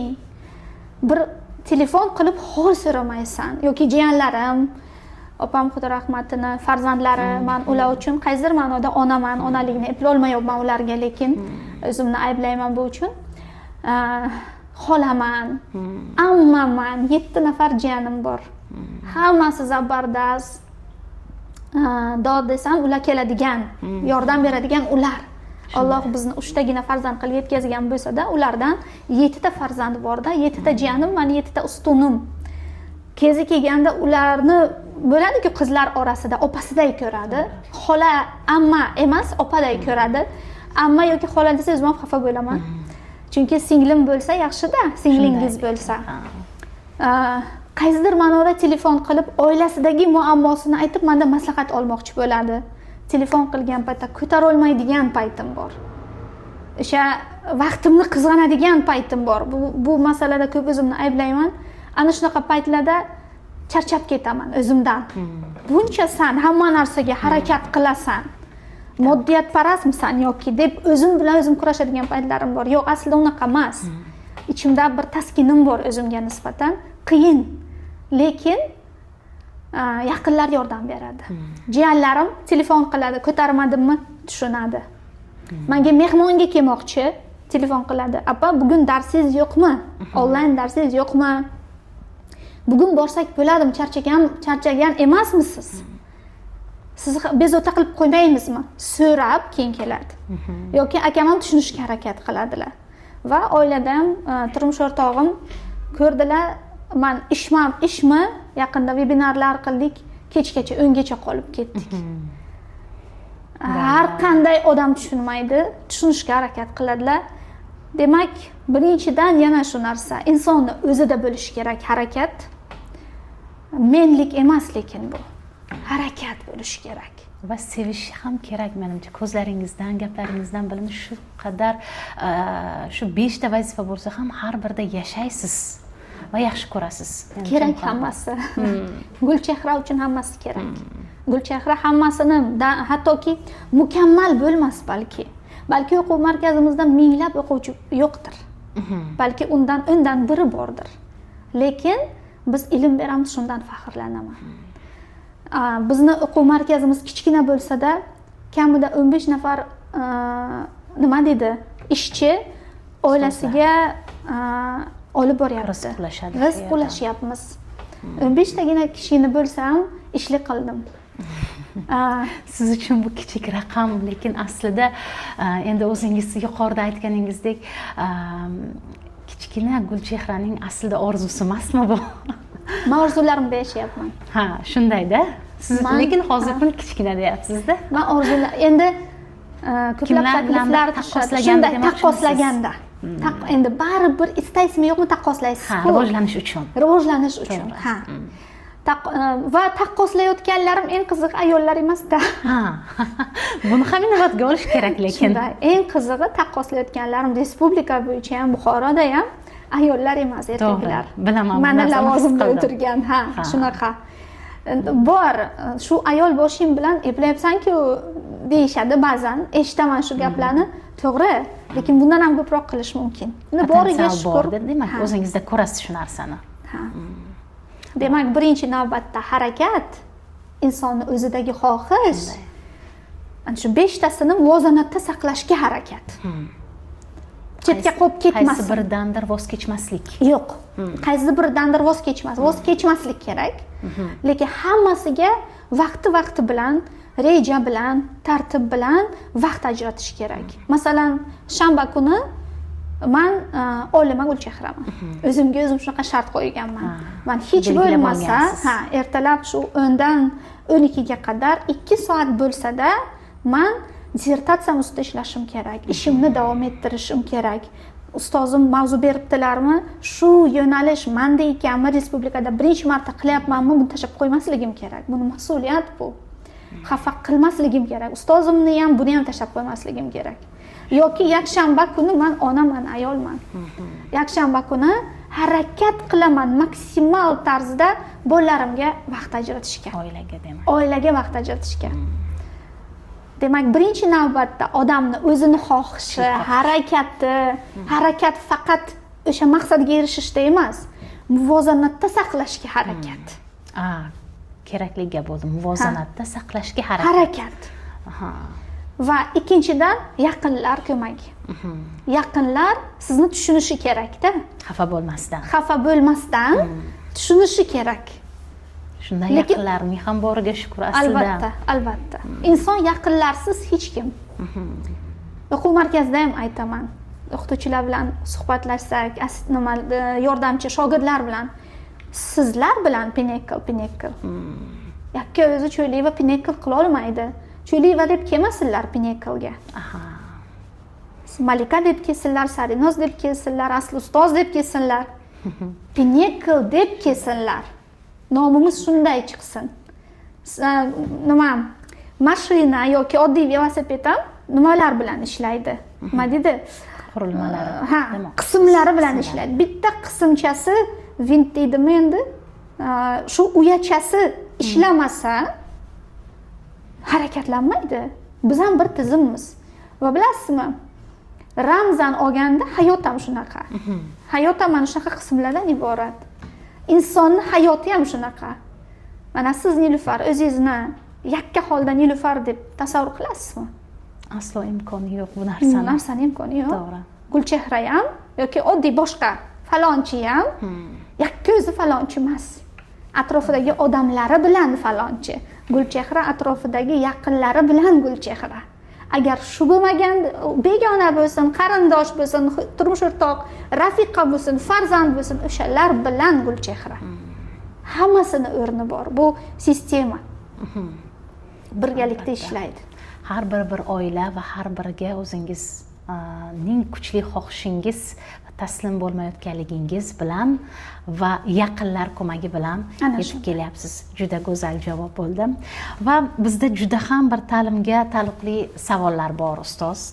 Yuqorida hozirgi darajagacha yetib kelishingizda, ya'ni ilm kishisi derdilar ustozimiz rahmatli Yaxshiyeva. Juda bir miyamda qolgan shu gaplarim. Ilm kishisi bo'lishi qanaqa bo'lsa kerak deb doim o'ylayman. Haligacha izlanaman. Shuning uchun ham ustozlar bilan suhbat uyushtiraman. Shu loyihani shuning uchun tashkil qildim. Ilm kishilari bilan suhbatda bo'lish. Chunki bilasiz, albatta siz ham eshitgansiz, ilm egallanmaydi, ilm yo'qadi ustozdan degan bir narsa bor-da. Va juda uzr qoyil qoldim bitta gapingizda. Shu kimdir kelsa agar o'quv markazimga, maktabimga men deb emas dedingiz. Shu har bir ishchingizni aytib o'tdingizda. Bu shu paytgacha men ko'rgan rahbarlar ichida endi shu narsaga ahamiyat beryapsizda. Endi ko'rdim shunday insonni. Chunki oila sifatida shakllantiryapsiz va guruh bo'lib yetkazib berishga harakat qilyapsiz. Bu juda qiyin. Endi shu yo'lda xohlasangiz juda kuchli guruhingiz bo'lsa ham, maqsadingiz bo'lsa ham, xohlasangiz ham, xohlamasangiz ham kamchiliklar bo'ladi va bu sizdagi emas, ba'zida tizimga bog'liq kamchiliklar bo'ladi. Va hozir siz bilan o'sha tizimdagi, ta'lim tizimimizdagi oqsayotgan, yechishimiz kerak bo'lgan masalalarga bir nazar tashlasak. Sizni nima tizimdagi qanday bir holatlar bugun hafsalangizni pir qiladi jamoangiz bilan kelingki? Aslida javob berishda juda bir o'ylantiradigan, chunki aytsam nima bo'ladi, aytmasam nima bo'ladi degan fikr kelishi mumkin, lekin loyihaning maqsadi ham shunda ustoz. Keyinchalik shunga yechim izlanadi. Ta'lim tizimi muammolari. Bilasizmi, bunaqa savollarga javob berishdan javobim bor, fikrlarim bor. Tortinib turardim shu paytgacha. Chunki hali kichkinamiz, hali ta'limda 20-25 yillik tajribamiz yo'q. Bunaqa fikrlarni ochiq-oydin aytishga mana hali tajribam yetmaydi degan bir o'zimga nisbatan, bu kamtarlik, bu qo'rqoqlikmi bilmadim, nima deb tasvirlasa bo'ladi. Yo'q edi. Sizga javob berishga harakat qilaman. Mana yuqorida aytdim, universitetni bitirayotgan paytimiz Qilichev ustoz aytdilarki, asl ustoz maktabda shakllanadi. Siz bitiryapsizmi, maktabda ishlang dedilar. Lekin taqdir taqozosi bilan maktabda ishlay olmadim. 1,5 yil kollejda ishlaganman. Kollejda ishlab, ona tili adabiyotidan dars berganman. Repetitor edim shu payt, o'qituvchi edim. O'quvchilarimiz kamroq bo'lsa-da, faoliyatlarni endi boshlagan paytlari tanilmaganmiz. Harakat qilib u yerni tizimini ko'rganman. Keyin Buxoro shahridagi 38-maktabga havasim uyg'ongan.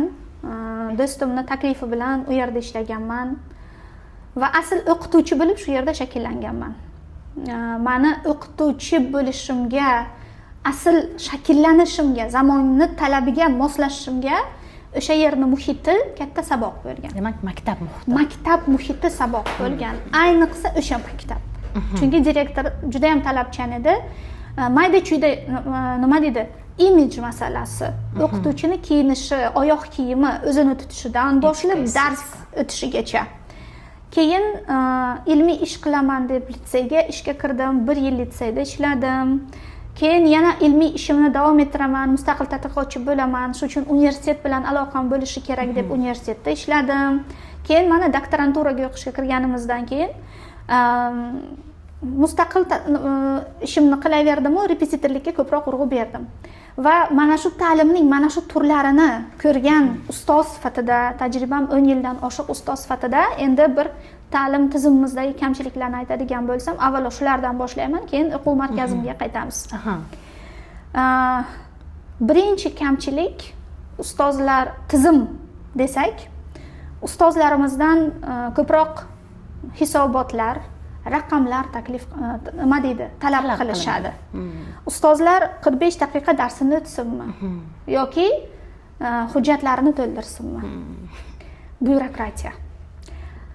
Bunga harakat bor.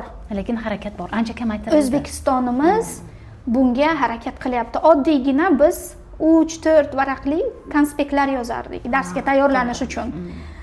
Jurnal baholangan bo'lsa, mavzu yozilgan bo'lsa, konspekt to'ldirilgan bo'lsa, dars o'tding degani edi. Dars o'tishga e'tibor yo'q edi. Faqat hujjat edi-da. Faqat hujjat. Dars o'tmasang ham hujjating bo'lsa, kelgan tekshiruv tizimi, nazorat, o'sha komissiya deymiz-ku, komissiya sizni jurnal to'ldirganingiz, hujjatlaringiz borligiga qaraydi.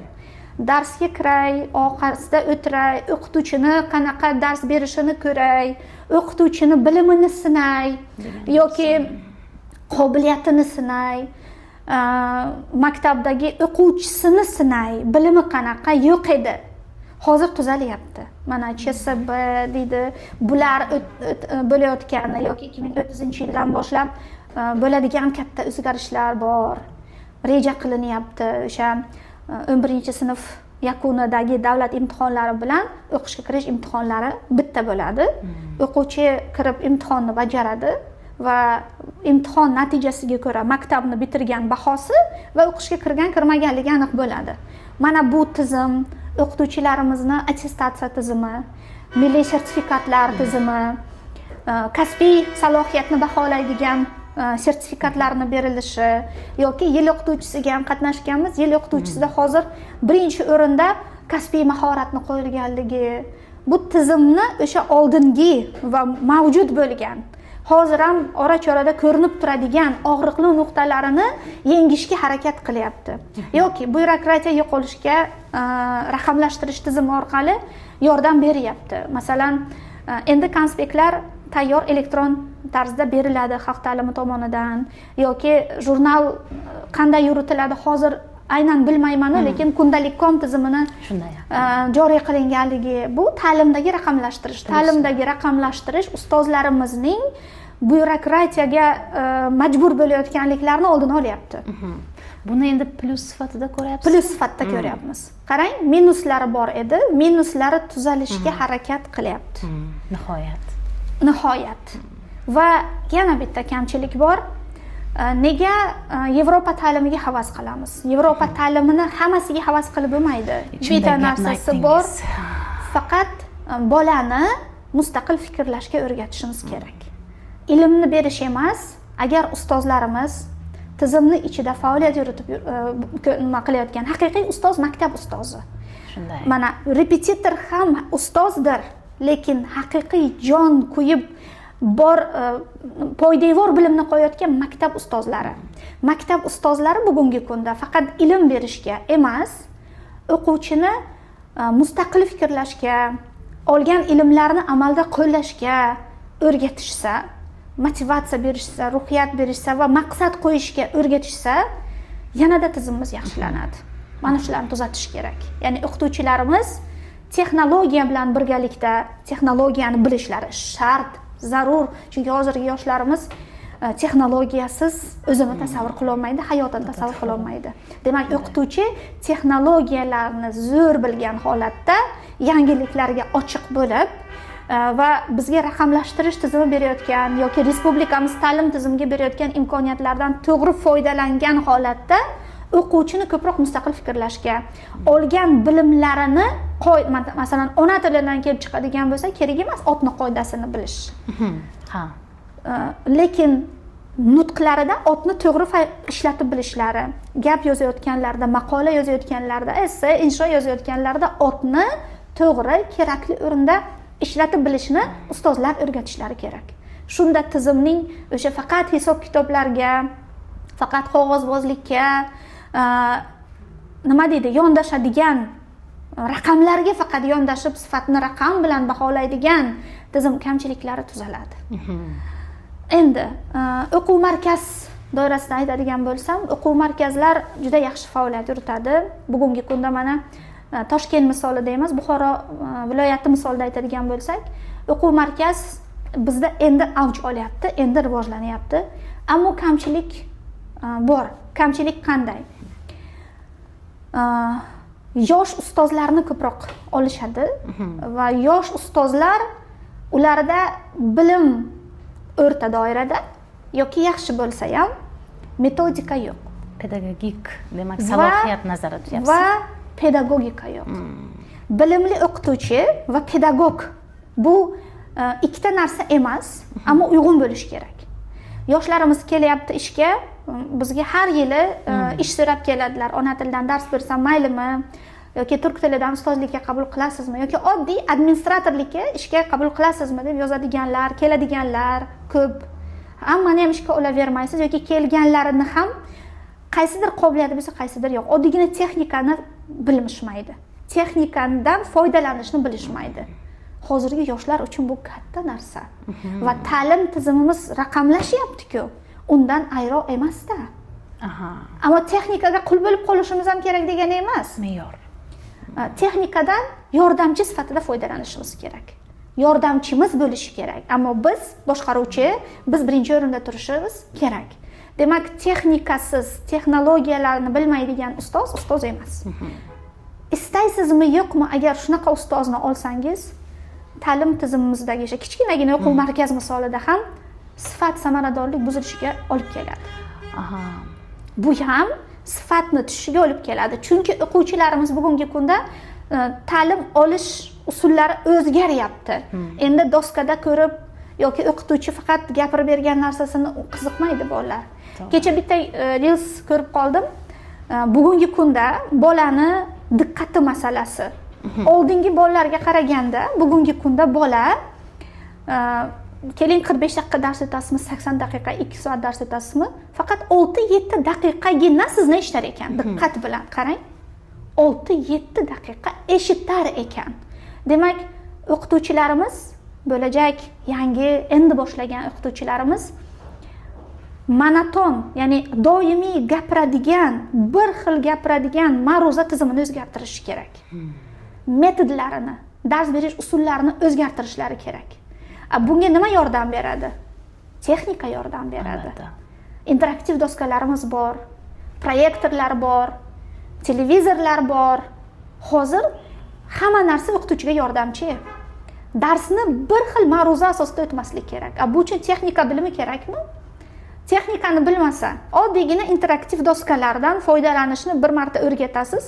O'qituvchida o'shani ishlatishga xohish yo'q. Endi aytmoqchi. Yangi kelayotgan xohish ham yo'q. Yo'q xohish. Menda ham xohish yo'q aslida. Bittagina bo'r bilan bitta doska bo'lsa bo'ldi. Aslida yaxshi o'qituvchi uchun shu yetarli, lekin nima qilaylik? Bolalarimiz shuni xohlaydi. Bolalarimiz ko'rib o'rganadi hozir. Eshitib kamroq. Qarang, 6-7 daqiqa sizni eshitadi. Qolgan paytchi ko'rishi kerak. Va o'sha darsni o'zida qilib ko'rishi kerak. Amaliyot ko'proq bo'lishi kerak. Bunga yordam beradi internet, interaktiv doskalar yoki har xil ta'lim tizimiga yo'naltirilgan, dars jarayonida bilimni berishga moslashtirilgan turli xil saytlar bor. Shu saytlardan foydalanishni bilishi kerak. Ular bitta kompyuterni klavishasini bosishni bilmaydi. Demak, ta'lim tizimimizdagi ana shu kamchilik bu ustozlarimizda deb o'ylayman. Yangi kelayotgan ustozlarimiz bilishmaydi. Ikkinchidan, bilim bor, ammo tajriba yillar davomida shakllanadi. Bilim bor, yangilikka ochilish yo'q. Qabul qilish yo'q. Istashmaydi yangilikni qabul qilishni. Yangilikka ochiq bo'lish kerak ustozlar. kelayotgan ustozlar, man yoshi katta ustozlar bilan ham ishlab ko'rdim. Endi boshqa mana maktab, litseylarda bu narsaga aralasha olmaysiz, kadrlar masalasida. Ammo o'quv markazimizga ish so'rab keladiganlardan yoshlarini yosh o'rganadi desangiz, yoshi kattalar keladi. Juda bilimli, salohiyatli ustozlar. Lekin ularga aytaman, hozir ta'lim tizimi o'zgargan, siz o'qitgan davrdagidek emas yoki o'quv markaz maktabdan farq qiladi. Bizda olish shakli, berish shakli, maqsad boshqa. Bizda ko'proq ta'limga e'tibor beriladi, natijaga e'tibor beriladi. Siz buni bunday emas, bunday berishingiz kerak edi. Tushunadilar? Lekin o'sha eskicha usullar bilan qolib ketadilar. Yangilikka ochiq emas. Ha, tushundim bu narsani. Zamon bilan hamnafas emas. Zamon bilan hamnafas emas. Zamon bilan hamnafas bo'lishi kerak. Shunda tizimimiz, ta'limimizni tizim desak, tizimni asosiy bo'g'ini, samaradorlikka xizmat qiladigani to'g'ri rahbarlar, to'g'ri qarorlar chiqaradi boshqa. Lekin asosiy ishchisi o'qituvchi. O'qituvchi beradi. O'sha o'qituvchi o'rtada turadi. Ta'lim tizimini boshqaruvchilari, metodistlar, to'g'ri yo'nalish beruvchilar, qarorlar chiqarib beruvchilar, sharoit yaratib beruvchilar bir tomonda va shu tizimni foydalanuvchilari, bularga foyda beradigan o'quvchilar bir tomonda. Bu ikkita narsani birlashtirib, ikkita tomonni ham rivojlanishiga hissa qo'shadigan o'rtada turibdi o'qituvchi.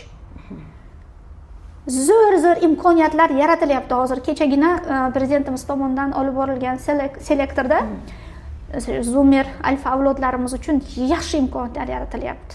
O'quv markaz oching deyilyapti. Oching. Chekka hududda o'zingizni markazingizni oching. Davlat tomonidan dastlabki mablag' beriladi. Til o'rgating yoki o'quv markazlar assotsiatsiyasiga ruxsat berildi. Bu katta narsa. Bu ham o'quv markazlarining rahbarlarini, o'quv markazlarini himoya qiladi, yordam beradi, huquqlari bilan shug'ullanadi. Moddiy jihatdan, ma'naviy jihatdan yordam beradi, katta umid qilyapman. Va ta'lim tizimiga ham katta urg'u berilyapti. Juda urg'u berilyapti ta'lim tizimiga. Demak, o'qituvchi bulardan foydalangan holatda to'g'ri o'zini ham yangilikka ochiq bo'lib, texnika bilan ishlab, bilimini yangilab, bilimini yildan yilga yaxshilab o'quvchiga yetkazib berishi kerak. O'z ustida ishlashi kerak. O'z ustida ishlashi kerak. Demak, siz ta'lim tizimida ishlayapsizmi? Siz o'qituvchimisiz? Ko'p narsa talab qiladi sizdan. Bugun o'qituvchi, psixolog bolalarimizga motivatsiya ruhiyati yetishmaydi. Chunki onalarimiz, otalarimiz taqqoslashadimi? Yo'q, taqqoslaydi emas. Ko'proq ko'chada.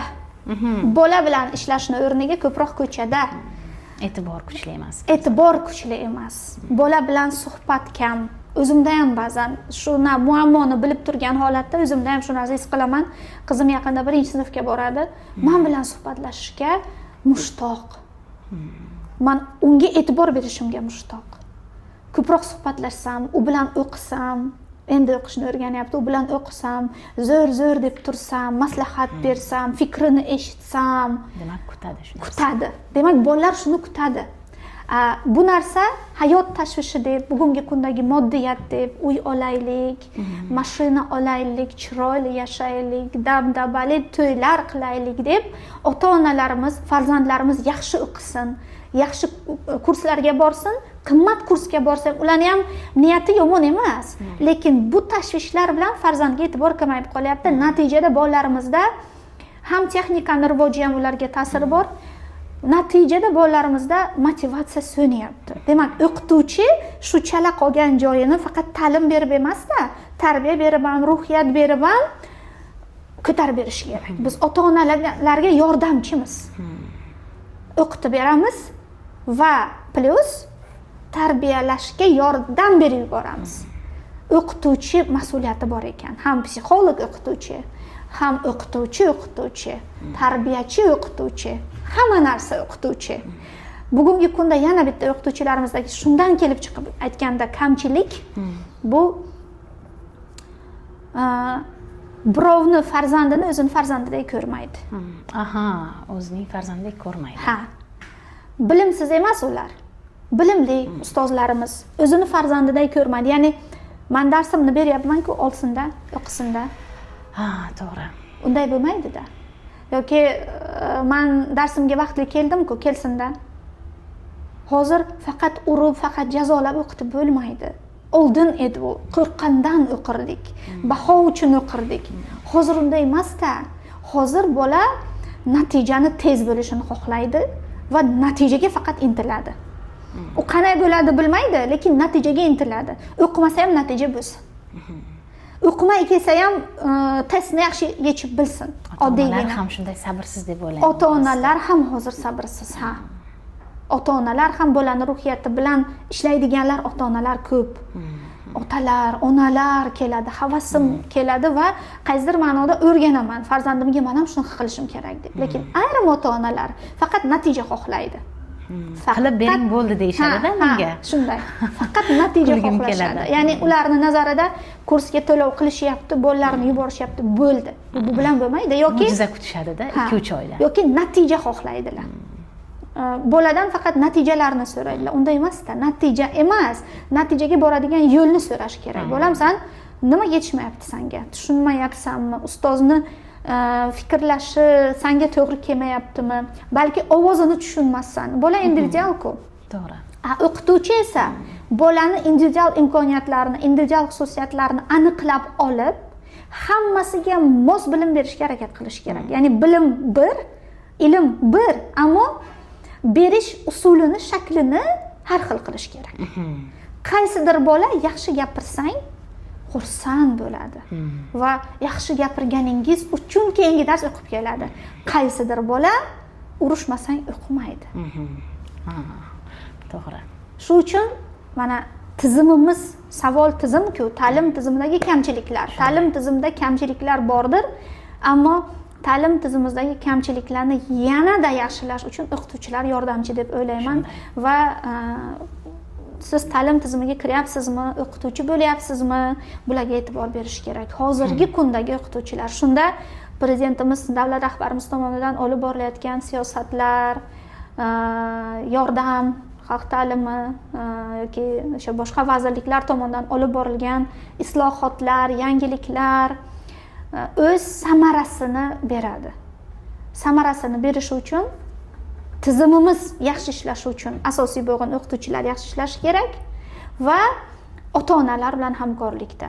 Ota-onalar ham bunga befarq bo'lmasliklari kerak. Shunda o'sish, yuksalish bo'ladi deb o'ylayman. Albatta, savol o'zi bir tomonlama savol bergandim, chunki pastida berilishi kerak bo'lgan savollar nafaqat ta'limdagi kamchilik, balki nima plyus ko'rasiz degan savolim bor edi. Uni ham birdaniga aytib o'tdingiz va eng muhim jihatki, siz yechimni ham berdingiz hozir. Ana shu yechim kerak edi. Ya'ni xohlaymizmi, yo'qmi, bugun aslida ustoz zamonga, talabga javob beradigan, jahon hamjamiyatida, demak, talablarga javob bera oladigan darajada o'zida ishlashi va yangiliklarni ham siz aytib o'tgandek qabul qilish kerak va shunda siz yuqorida ta'kidlab o'tgan o'sha ta'lim tizimidagi o'zgarishlar, harakatlar ustoz qabul qilsagina keyin natija bo'ladi albatta. Va albatta menga doim qiziq bo'lgan shaxsiy savolim bu. Hozir aytib o'tdingizki, har bir bolaga individual yondashish kerak. Men ham xuddi shunday qilaman ustoz. Ya'ni sinfda ayrim bola bor, siz aytgandek yaxshi gapirsam boshqacha oladi. Ayrim bola bor, toki shu ozgina qattiq gapirmasam umuman o'qimaydi. Ayrim holatlarda bo'ladi, shu bitta e'tiborsizligim bolaga yetarli bo'ladi. Gulchehra Cho'liyeva qanday ustozsiz? Ya'ni qattiqqo'lmi, bir so'z bilan aytganda o'zingizni qanday ko'rasiz? Yoki mehribonmi va taroziga qo'yganda hozirgi kunda, hozirgi zamonda qaysi biri ustunroq? Mehribon bo'lishmi yoki qattiqqo'llikmi? Va o'zingiz qandaysiz? Qanday tavsiya berasiz? Bolalarni, hozirgi yoshlarni inobatga olgan holda albatta. Bu savolni repetitorlikni endi boshlagan paytim berganingizda qattiqqo'l, talabchan ustoz deb aytgan bo'lardim. Va hozir bizni o'sha oldingi shogirdlar ko'rib tursa, ustoz o'zgardingizmi deydi-da. juda qattiqqo'l va talabchan edim. Bizga kelgan o'quvchi, menga ta'lim olishga kelgan o'quvchi meni talabimni ko'tarsa, o'qib ketardi, bo'lmasa kelisha olmasdik, ketishar edi. Shunday deb eshitgandik-da. Ha, shunaqa. Hozir esa o'zgarganman. Bilmadim, onalik ta'sir qildimi yoki mana bolalarni kuzatyapman, aytyapman-ku, bolalarda hozir mehr yetmaydi, e'tibor yetishmaydi bolalarga. Oddiygina o'zimni qizimni kuzataman, e'tibor talab. Bolalar e'tibor xohlaydi-da. Vaqt sarflashingiz kerak. Ha, endi talabchanlik, qattiqqo'llik kamlik qiladi. Hozirgi cho'lik va hozirgi ustoz, cho'lik va mehribon ustoz. Bir so'z bilan aytganda. Lekin mehribonlik oshiqcha bo'lsa ham me'yor buzadi, salbiyga ketadi. Ammo qattiqqo'llik, talabchanlik ham me'yordan o'tsa, u ham buzilishiga sabab bo'ladi. Shuning uchun ikkalasi uyg'un bo'lishi kerak. Kezi kelganda mehribonlik, kezi kelganda talabchanlik. Men shogirdlarga aytamanki, biz hozir ona tilidan 4 ta ustoz birgalikda, 5 ta hattoki ustoz birgalikda ishlaymiz. Hammalari bittasi meni o'zimning kursdoshim, ta'lim tizimida anchadan beri faoliyat yuritib keladigan ustoz, suhbatdoshim, 17 yillik dugonam, qolganlari shogirdlarim. Menda ta'lim ko'rib, keyin repetitorlikni meni qo'l ostimda boshlab, meni metodim bilan davom ettirayotgan ustozlar. Men ularga aytamanki, yumshoq, qattiq bo'ling. Aha, har ikkalasi demak. Har ikkalasi. Shunday bo'lingki, sizni bola sevsin, sizni bola yaxshi ko'rsin va sizni xafa qilmaslik uchun o'qib kelsin. Bugun men o'qimasam, ustozim mendan xafa bo'ladi. Bugun men yaxshi harakat qilmasam, ustozim mendan ranjiydi. Biz chunki men shunaqa edim. Yaxshi va ustozni oldilariga o'qishidan bir shirin gap eshitsam, mendan baxtli odam yo'q edi. Bittagina maqtov eshitsam, mendan baxtli odam yo'q edi va o'qishini nazarlariga tushish uchun o'zimcha yoqish uchun, mendan rozi bo'lishlari uchun harakat qilardim o'qishga. Shunday ustoz bo'lish kerak. Qattiqqo'llik bilan mehribonlikni uyg'un holatda olib kelish kerak va o'qituvchini o'zida avvalo tarbiya bo'lish kerak. Tarbiya deganda oiladan olgan tarbiya mayli, u emas. Disiplina bo'lishi kerak. Intizom demak. Intizom bo'lishi kerak. Vaqtli kel dedimi, o'qituvchini o'zi vaqtli kelishi kerak. Yoki bilimli bo'l, o'qi, buniga e'tibor ber, kitob o'qi dedimi, o'qituvchini o'zi ham kitob o'qishi kerak. Yoki yangiliklardan xabar, mana essay yozamiz bugungi kunda, bu uchun mustaqil fikr birinchi o'rinda turadi. Va jamiyatda bugungi kunda ro'y berayotgan voqealarga munosabati, fikr bo'lishi kerak o'quvchini. Fikr bo'lishi uchun bolada ko'proq yangilik ko'rishi kerak. O'qituvchini o'zi bilmasa shu mavzuda fikr. To'g'ri. Bugungi ta'lim tizimidagi yangiliklarni, umuman jamiyatimizdagi yangiliklardan xabardor bo'lmasa, o'quvchidan talab qilish yetmaydi-da. To'g'ri. O'zida bo'lishi kerak. O'zida bo'lishi kerak. O'qituvchi yo'nalish berib, lider bo'lib, oldinda turib, yo'naltirishi kerak. O'zi namuna bo'la olishi. O'zi namuna bo'la olishi kerak. Va o'sha gap yumshoq, qattiq bo'lishi kerak. Har ikkalasi demak. Har ikkalasi. Bu faqat repetitorlarga qo'yiladigan demak me'yormi yoki har bir ustoz shunday Har bo'lishi kerakmi? bir ustoz shunday bo'lishi kerak. Bizni maktab ustozlari repetitorlarni unchalik ham yoqtirishmaydi. Shunday deb o'ylaysiz? Shunday deb o'ylayman, chunki menga nisbatan keladigan gaplar, men eshitadiganlarim shunaqa. Sizga osonda, yoqtirishmaydi qanday ma'noda? Sizga osonda, siz ko'p pul olasiz. Moddiyatga taqashadi. Siz ko'p pul olasiz. Siz 2 soat davomida, 3 soat xohlasangiz 4 soat davomida ishlaysiz. Shu uchun ta'lim ham yaxshi bo'ladi-da. Bizga 45 daqiqa berilgan, qaysi birini o'tish kerak? Darsliklar o'zgardi. O'zgargan darsliklarga biz hali tusha olmayapmiz. Grammatikani ona tili bo'yicha, grammatikani deyarli bermayapti. Elektromobillar haqida, boshqa mavzular haqida ko'proq berilgan. Biz grammatika o'taylikmi yoki kitobning mavzusini o'taylikmi? Biz bilmaymiz buni hozir.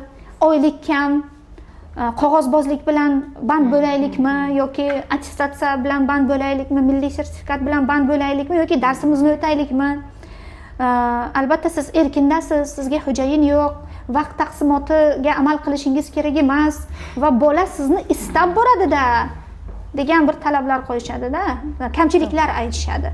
lekin Taqqoslashadi. taqqoslashadi shunaqa deb. Lekin aslida men aytadigan talablar menimcha hamma ustozda bo'lishi kerak. Albatta. Demak, va savollar saviyasi borasida sizga eng ma'qul kelgan savol va sal shu noo'rin shu savolni bermang keyingi mehmonlaringizga deydigan savol, chunki biz tanqid bizni rivojlantiradi va albatta keyingi ko'rsatuvlarda qaysi ustozlarni, kimlarni ko'rishni xohlaysiz, shuni ham albatta aytib o'tsangiz. Nilufarxon, yana bir marta rahmat aytaman loyiha uchun. Loyihangiz juda o'rinli, saviyali va savollarni barchasi bizga ma'qul. Yoqmaydigani, o'rinsiz bo'lgani yo'q menimcha. Va hammasi ma'qul.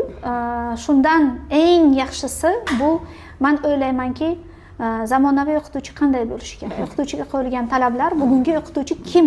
Bugungi o'qituvchi qanday bo'lishi kerak? Bu hammaga bering bu savolni. Chunki barcha tajribali menga o'xshagan boshqa ustozlar ham o'zini dunyoqarashidan, tajribasidan kelib chiqib bu savolga javob beradi va bu sizni loyihangizni tomosha qilayotgan yosh o'qituvchilar, bo'lajak o'qituvchilarga, yoshlarimizga foyda bo'ladi. Shuni ko'rib o'ziga dasturli amal qilib hayotida qo'llasa, kasbida rivojlanish bo'ladi deb o'ylayman. Endi dasturingizda keyingi kimni taklif qilasiz? Ya'ni keyingi sonlarda kimlarni ko'rishni xohlaysiz demoqchiman-da. Shaxs aynan bo'lmasa ham aloqador, balki endi biz doim qiynalamizki, maktabdagi ustozlardan olishni xohlaymiz yoki umuman ta'limdagi rahbarlardan yoki repetitorlar, shu borasida balki sizdadir kimnidir yoki qaysidir o'sha shunga aloqador insonlarni ko'rishni xohlarsiz. Shuning uchun ham aniq bo'lmasa ham shaxs sifatida aytsangiz ham biz albatta taklif aytamiz. Buxoro viloyatida ancha o'ziga bilimi zo'r, tajribasi yuqori va o'rnak bo'lib keladigan barcha ustozlarimizga ustozlik qila oladigan darajadagi ustozlar juda ko'p. Albatta. Yuqori sinflarga ta'lim berishda, albatta men o'zimni sohamdan aytadigan bo'lsam, 29-maktabda ustozimiz borlar, Mehrinsa Qadirovna. U kishidan olsangiz intervyu, juda aytadigan, yoshlarga, yosh ustozlarga aytadigan, ota-onalarga aytadigan fikrlari juda ko'p. Bu birinchisi. Ikkinchisi, 38-maktabda Karimova boshlang'ich sinf ustozimiz borlar.